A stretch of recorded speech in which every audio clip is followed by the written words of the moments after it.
This week you have two lessons you need to focus on, building off what we learned about with judicial review in lesson 4.2. So in 4.4, we're talking about the rights of the accused. So that's what happens when you are accused of being a crime. So when someone suspects you or is saying that you did something wrong. And then the right to free speech. So these are all things that are covered in the Bill of Rights.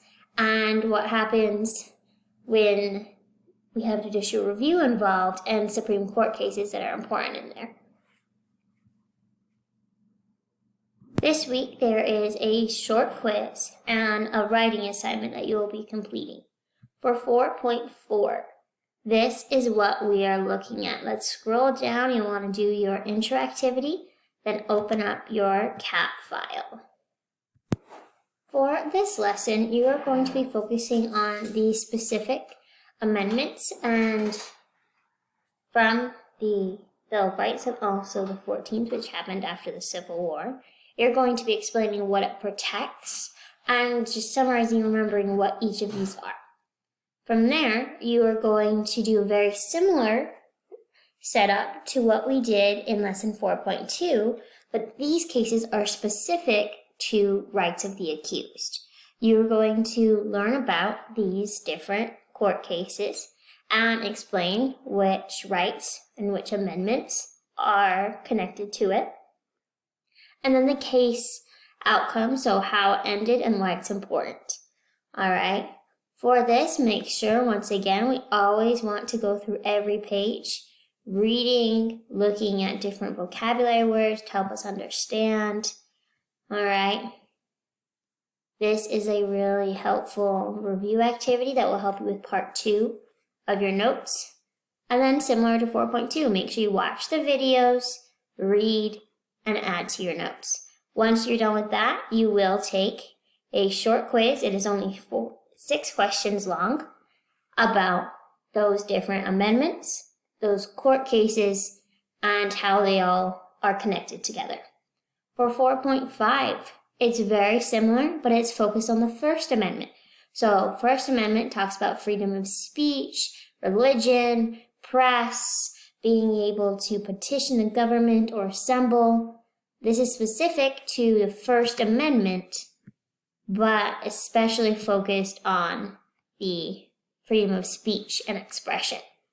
All right. So this is a very similar setup in our CAP file to what we had with 4.4. All right, basic questions to lay that foundation of what the First Amendment protects and why it's important, what it means, so that as we have that understanding, we can dig deeper. All right, this will break down those exact parts of expression that are allowed in the First Amendment, what it means in some examples. And once we have those examples, we're going to learn about 2 different cases that are related to the freedom of speech and just expression in the First Amendment. Same process as in 4.2 and 4.4.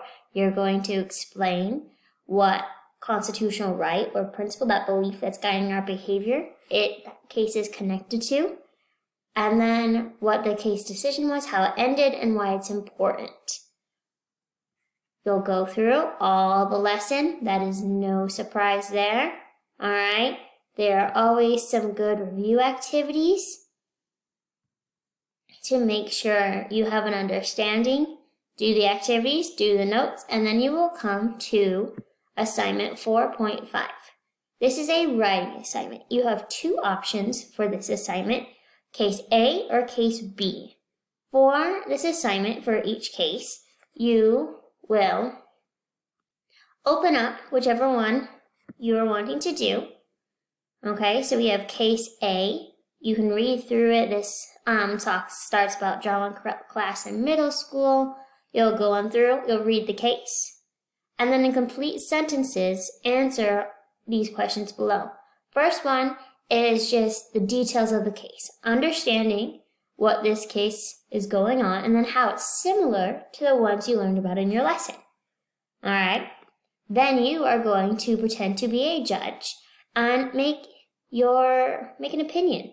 Okay, take a stance about how you think they should act or whether they had to could cancel the play or not. All right, once again, complete sentences. You will give at least 3 reasons why that supports your case based on what we learned about in the previous example in the lesson. All right, complete sentences, writing in your own words. The second option is similar setup, just a different scenario. All right, this is about wearing different t-shirts and whether they should be allowed to wear those to school or not. All right, same setup, details about the case, making connections, making your decision, giving reasons for your decision. All right, you only need to do one of these options and you will need to make a copy of it. So if you do not know how to make a copy, let me show you. You do not ask me for access to this. You need your own copy. To do that, you come up here at File and click Make a Copy. All right, that will make your own that you can edit it and change and type so you can answer those questions in the boxes and then turn it into Schoology like normal.